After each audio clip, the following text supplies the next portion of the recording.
सम्मानित मुल्क के मालिकों, मैं बौद्ध भिक्षु सुमित रतन अभी अभी भारत के चीफ जस्टिस ऑफ इंडिया अपने कार्यकाल को पूरा करके चले गए हैं। जाते जाते वो एक इतिहास बना के गए हैं कि जो न्याय की देवी थी, जिसकी आंखें बंद थीं, जिसके हाथ में तराजू था, जिसका एक पल्ला झुका हुआ था, एक उठा हुआ था और हाथ में तलवार थी, उसको बदलकर वो तलवार की जगह संविधान और आंखों की पट्टी की जगह आंखें खोल करके चले गए हैं। मेरा आशय यह है कि न्याय की देवी की आंखें बंद थी, कोई फर्क नहीं पड़ता था। अगर डी.वाई. चंद्रचूड़ साहब आपकी आंखें खुली होती तो भारत को बर्बाद होने से बचाया जा सकता था। आपके रहते हुए पीएम केयर फंड में अरबों रुपया लूटा गया।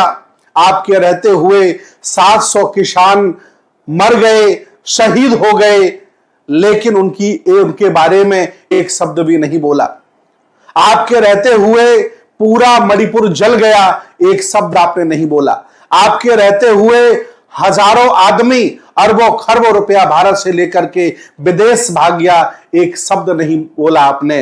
आप जबरदस्ती ईमानदार की चादर ओढ़ करके जो घूम रहे थे, ये पूरा देश भारत जान गया था कि आप भी काले अंग्रेजों से मिले हुए हो, आप भी उन लोगों से मिले हुए थे जो लोग देश पर कब्जा किए हुए हैं। हो सकता है कि आपको कहीं सदस्य बना दिया जाए, आपको कहीं राज्यसभा का मेंबर बना दिया जाए, कहीं का राज्यपाल बना दिया जाए, इससे ज्यादा और कुछ मिलने वाला नहीं है।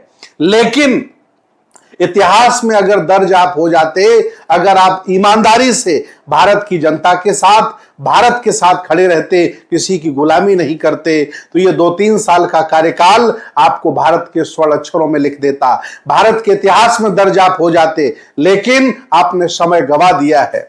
आप जबरदस्ती ईमानदार और सख्त होने का ढिढोरा पीटते रहे, लेकिन एक भी काम अपने कार्यकाल में आपने अच्छा नहीं किया। आपने सुप्रीम कोर्ट में बाबा साहब की प्रतिमा लगाई, अच्छी बात है, लेकिन आपके रहते हुए संसद भवन से बाबा साहब की प्रतिमा हटाई गई, आपके मुंह में दही जम गया था।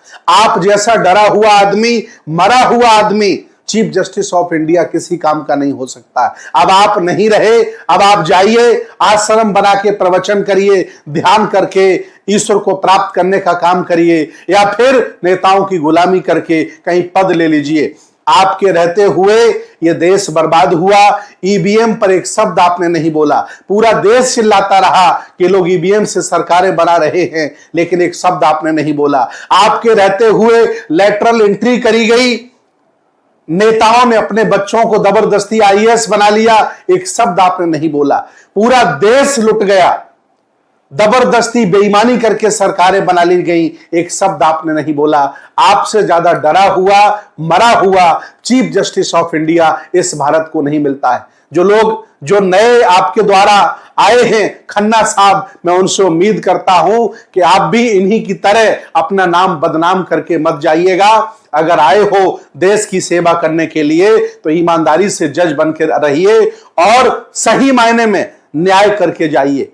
जिस दिन ये चरित्र आपका हो जाता है कि हम इसको लाभ पहुंचा देंगे, इसको नुकसान पहुंचा देंगे, आप जज नहीं रह जाते हैं, बल्कि नेताओं की कठपुतली बन जाते हैं, रबर स्टैम्प बन जाते हैं। और आदरणीय चंद्रचूड़ साहब, आप भी यही बन करके रहे। आपके आने की न खुशी थी, न जाने का गम है, लेकिन आप भारत को 50 साल पीछे करके चले गए। ये भारत कभी भुला नहीं सकता है। और मैं पूरे देश से विज्ञानवादी, तर्कवादी लोगों से अपील करूंगा कि आज अगर सरकारें निकम्मी हैं, सरकारें अत्याचार करती हैं, तो उसमें मीडिया का और जुडिशरी का बहुत बड़ा हाथ है। अगर न्यायपालिका ही नेताओं की गुलाम हो जाएगी तो देश को बर्बाद होने से कोई बचा नहीं सकता, नेताओं को तानाशाह होने से कोई बचा नहीं सकता। इसलिए आज मैं अपील करूंगा कि रोज प्रतिदिन अगर आप मीडिया के खिलाफ बोल रहे हो, नेताओं के खिलाफ बोलते हो, तो आपको जजों के खिलाफ, सुप्रीम कोर्ट के खिलाफ, न्याय व्यवस्था के खिलाफ बोलना पड़ेगा। क्योंकि लोकतंत्र है, यह कोई किसी की बापौती नहीं है, देश पर कोई तानाशाह नहीं देश का, यह देश संविधान से चलता है। इसलिए अगर आपको कुर्सी मिली है तो ईमानदारी से न्याय करके जाइए, सबका हित और सबका सम्मान सुरक्षित करके जाइए। किसी की गुलामी करके कुछ मिलने वाला नहीं है। चंद्रचूड़ साहब अलविदा, जाइए, अब नए आ रहे हैं, देखते हैं कि वो सरकार के दबाव में काम करते हैं या दिल की आवाज सुनते हैं। बहुत बहुत धन्यवाद, बहुत बहुत साधुवाद।